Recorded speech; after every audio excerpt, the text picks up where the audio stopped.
André, isso é constitucional? Vi uma matéria tua muito interessante sobre a constitucionalidade.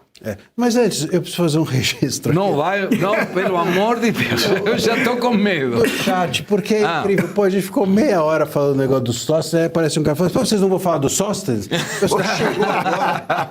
Enfim. Não, e tem outro que falou, só fala dos Sóstenes. Está difícil atender todo mundo. Está difícil. Sim. Mas é assim, agora, essa questão do mandato, primeiro, veja só, temos duas razões para a cassação, né? Possíveis razões para a cassação. Uma do Eduardo, por falta. Isso é possível? É possível cassar alguém por falta? Sim. Se a pessoa falta uma terça parte do seu mandato, é possível. Está previsto no artigo 55. E o Ramagem, pelo trânsito em julgado de uma condenação criminal. É possível cassar por essa razão? É possível. Só que, em primeiro lugar, o Mota não é a pessoa que caça ninguém. O Mota tinha que caçar trabalho. Sim. Né? Em vez de caçar parlamentar, ele podia caçar o que fazer, como diziam os meus avós. Quem faz a cassação, o artigo 55 é bem claro sobre isso. Quando há falta, ou seja, quando as faltas ocorrem, quem caça é a mesa. Aí tá certo. Só que, tá lá no parágrafo, depois de assegurada a ampla defesa. A ampla defesa. Ou seja, a mesa caça por falta depois que houver contraditório, depois que houver discussão sobre o tema. E quem faz essa discussão? Mota com ele mesmo no espelho? Claro que não. É a própria Câmara, a própria mesa. Ou seja, o cara tem o direito de se defender da questão das faltas. Ou seja, fala assim, ó, você faltou, vai ser cassado. Agora vamos fazer aqui a ampla defesa, você apresenta suas razões, a gente avalia, etc. E depois é a cassação. O Mota não fez isso. Ele fez um ato unilateral e cassou. Está errado, é inconstitucional. O Mota viola o artigo 55. Em relação ao Ramagem também, porque aí é pior ainda. Porque em relação ao caso do Ramagem, o artigo 55 da Constituição diz que o plenário é quem tem que determinar depois que houver a condenação criminal. Tanto que a gente viu a Zambelli o mandato dela ser rejeitado, né, a cassação dela ser rejeitada por quem? Pelo plenário. Não houve uma condenação criminal da Zambelli? Houve. Não foi o plenário que avaliou se ela deveria permanecer ou não cassada? Sim. Depois o Moraes foi lá e deu uma canetada. Não importa. O plenário não fez essa avaliação? Se o plenário fez essa avaliação em relação a Zambelli, por que não faz em relação ao Ramagem? E pior, o Ramagem nem transitou em julgado tudo. Porque, lembra, o caso dele foi cindido. Sim. Eles separaram, eles julgaram o Ramagem por parte dos crimes e outros ficaram parados. Então não houve o trânsito total, não houve a condenação completa. Nem deveria se pensar nisso, mas ainda que se pensasse, era o plenário que deveria avaliar. Então o Mota viola a Constituição para cá, viola a Constituição para lá, e aí do ponto de vista político, Segrão, o que está envolvido aqui? O que eles querem? Por que o Mota fez isso? O Mota fez isso por uma única razão. Quando ele levou o caso da Zambelli para o plenário, ele, Mota, criou para si um imenso constrangimento com o Moraes e com o STF. Por conta disso, o plenário deu seu voto rejeitando a cassação e o Moraes teve que dar a canetada, gerou aquela tensão que a gente sabe. O que o Mota quis é não gerar uma nova tensão. O que o Mota quis é ficar bonitinho na fita com o Moraes e com o STF. Então, ao dar essa cassação, o Mota pressupõe duas coisas. Uma, que nós não sabemos absolutamente nada de Constituição, não estamos nem aí para ela ser descumprida, ele pode tudo em termos de legalidade que ninguém dá a mínima. Então ele dá a canetada e dane-se. E segunda coisa que ele pressupõe é que, ao fazer isso, ele vai ficar numa boa com o STF, numa boa com o Moraes. Quer dizer, você tem um presidente de uma casa legislativa que viola a Constituição e viola a Constituição para ficar bem com o STF. Se essa pessoa pode representar o povo, se essa pessoa pode ser reeleito ano que vem, se essa pessoa é um presidente da Casa Legislativa, bom, então eu sou, sei lá, eu sou uma ameba. Não, mas, Pedro, vamos contigo.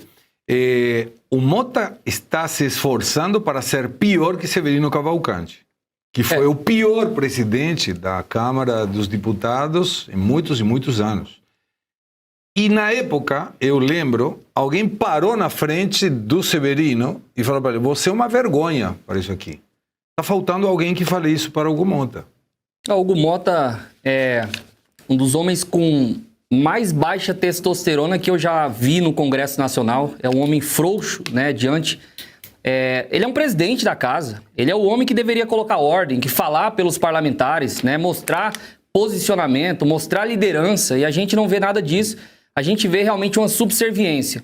Agora, eu quero falar da ênfase na questão do Eduardo, porque uma frase do Eduardo Bolsonaro me chamou muita atenção. Ele disse: eu fiz exatamente o que os meus eleitores esperavam de mim.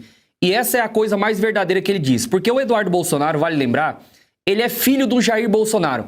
Ele tinha todos os indicadores para ser não o Eduardo Bolsonaro, mas ser o Eduardinho. Assim como o Lulinha, que deixa o pai lá na política, que decide sair da política para se tornar empresário, que decide se beneficiar com toda essa visibilidade, todo esse network, e ser um empresário próspero, tá lá em paz, cuidando da família dele, viajando, né, para fora, como o Lulinha vive aí, fazendo viagens internacionais, luxando, enfim, completamente vivendo uma vida próspera e pacífica, usando de todo esse aparato, né, que o pai dele, como uma figura importante no Brasil, grande, influente, tem.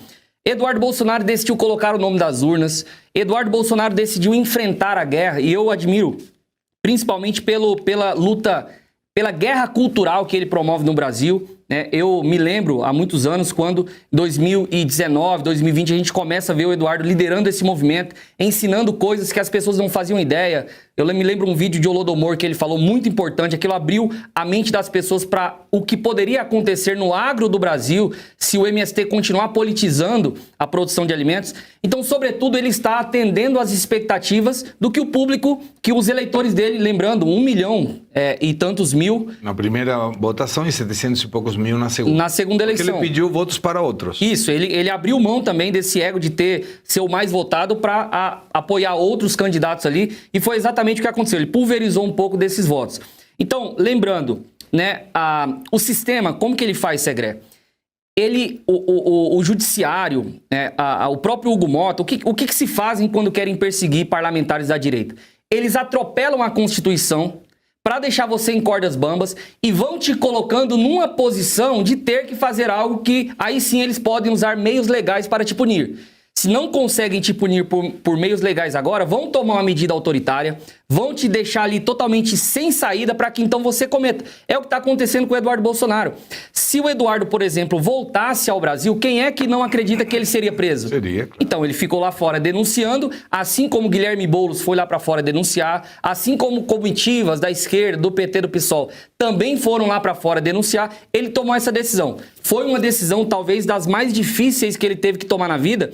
Inclusive, uma fala do Malafaia recentemente disse que o próprio Bolsonaro discordou da fala dele. Mas ele, seguindo aquela personalidade heróica, ideológica, tomou essa decisão, fez um trabalho que teve efeitos colaterais negativos também, mas o povo abraçou a pauta, entendeu o motivo, a motivação pelo qual ele estava tomando essas decisões. Isso teve sim um efeito no Brasil que foi importante, pelo menos mostrar, né, por mais que foi curto tempo, ter Alexandre de Moraes na lista da Lei Magnitsky foi muito importante para a gente entender o que está acontecendo no Brasil e ecoar isso internacionalmente. Agora vem os efeitos colaterais dessas decisões e eu acho que o Eduardo já sabia que seria cassado, já era previsível que o sistema faria isso contra ele, mas mais uma vez, o meu ponto é, ele tinha todos os indicativos para não estar lutando pelo Brasil. Ele está. Isso para mim é uma das coisas mais importantes que eu posso falar acerca dele e mais uma vez, o sistema te coloca numa posição e aí você acaba tendo que tomar decisões e aí vão encontrar formas legais e legítimas para punir você e tirar você do jogo político, da corrida eleitoral.